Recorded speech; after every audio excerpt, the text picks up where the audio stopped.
If you're looking for a spot in Beijing where deep history meets peaceful moments, follow me. Welcome to Beihai Park, an imperial garden even older than the city itself. All route maps and details are at the end. Be sure to save them for later and spread the word if you found this helpful. Take subway line 6 and get off at Beihai Bay Station. Come out of exit B and in just 2 or 3 minutes on foot, you leave the modern city behind and step into a living scroll of history. This magical shift is your first welcome to Beihai. Beihai is no ordinary park. Its history mirrors the rise and fall of Chinese dynasties. Over 1,000 years ago, the emperors of Liao dynasty first built a retreat here. The Jin dynasty then expanded it into a lavish secondary palace.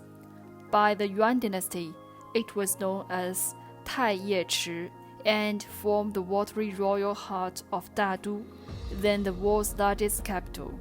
The layout we see today was largely shaped during the Ming and Qing dynasties, when it served as the Imperial Pleasure Garden west of the Forbidden City, a piece of land where history unfolded. What lies beneath our feet isn't just earth, but time itself. Veering off the main path to the right, we enter a hidden world, Jingxin Studio, known as the garden within the garden. It's a masterpiece of Jiangnan-style landscaping recreated in the north. Notice the windows and doorways. They aren't just openings, they are framed views, carefully designed. The craftsmen ensure that peering through any one reveals a perfectly composed painting, one that shifts with the seasons. This is the soul of classical Chinese garden design, a different view with every step. Next, let's see a true definition of understated luxury. Ahead lies Tian Fangjing, once a royal Buddhist temple complex. The main hall is made of Nanmu, an extremely precious, slow-growing timber. It emits a natural, delicate fragrance, resists insects and decay, and shines with warm luster, needing no paint. During the Ming and Qing eras, its value was comparable to gold. To use this much wood for an entire hall was a display of imperial power and devotion. Now, we've reached one of Beihai's superstars, the Nine Dragon Wall. Only 3 famous ancient walls like this survive in China. One is in Datong, Shanxi province, another in the Forbidden City, and here in Beihai, we have the third, which is the only one with dragons carved on both sides.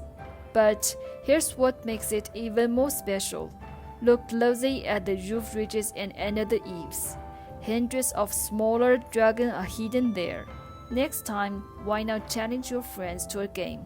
Try counting how many dragons are on this entire wall. Just next to the Nine Dragon Wall lies a courtyard often closed to the public, known as Kuaixue Hall. It was here that Emperor Qianlong once stored stone rubbings of his most treasured calligraphy masterpiece, Wang Xizhi's Letter on a Clear Day After Snow. Behind this red wall beats the heart of Chinese literary art. The best spot to view the lake is this group of 5 dragon pavilions stretching over the water.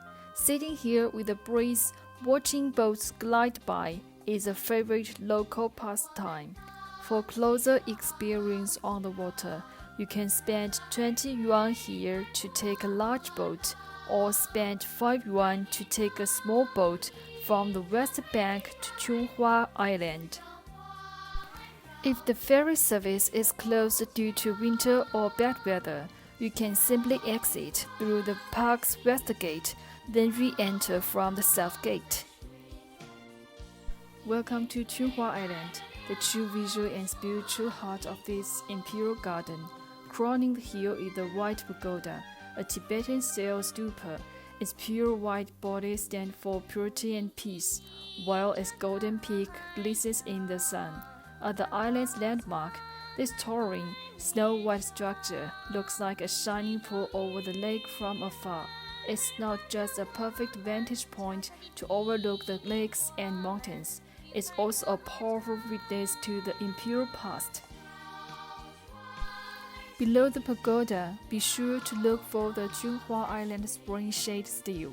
It's one of the ancient 8 views of Yanjing. The stele has Emperor Qianlong's vigorous calligraphy. Here, ancient trees reach for the sky, offering cool shade in spring and a calm, peaceful vibe. It's the ideal spot to slowly soak up the poetic view of old times. These 2 amazing spots, one high and prominent, the other low and secluded, together tell the story of this garden's timeless charm. Crossing the bridge, we ascend this little mount, the Round City. It might be the world's smallest castle. An entrance costs just 1 yuan, but the treasures inside are priceless. First, meet 2 elders. This massive Chinese pine is called Marquis of Jade, and that lace-back pine is called White-robed General. They are over 800 years old. Emperor Qianlong, grateful for their shade, granted them noble titles. They are among China's most famous ancient trees.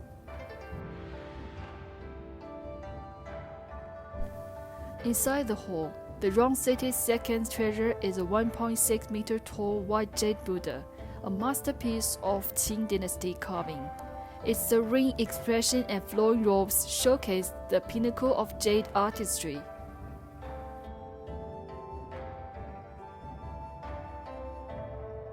But if you step outside for the city's true treasure, the enormous jade liquor pot, it was commissioned in 1265 to hold wine for imperial feast. Carved from a single block of black jade and weighing 3.5 tons, this vessel is covered in swirling waves and mythical beasts. From a Mongol emperor's wine jar to national treasure today, it tells the story of empires rising and falling. Just think of Beihai Park as a living encyclopedia. Every corner holds a story. I hope our time together has inspired you to come and explore this living museum for yourself. See it with your own eyes and walk through it with your own steps. Thanks for watching, and I really hope you will make it here soon.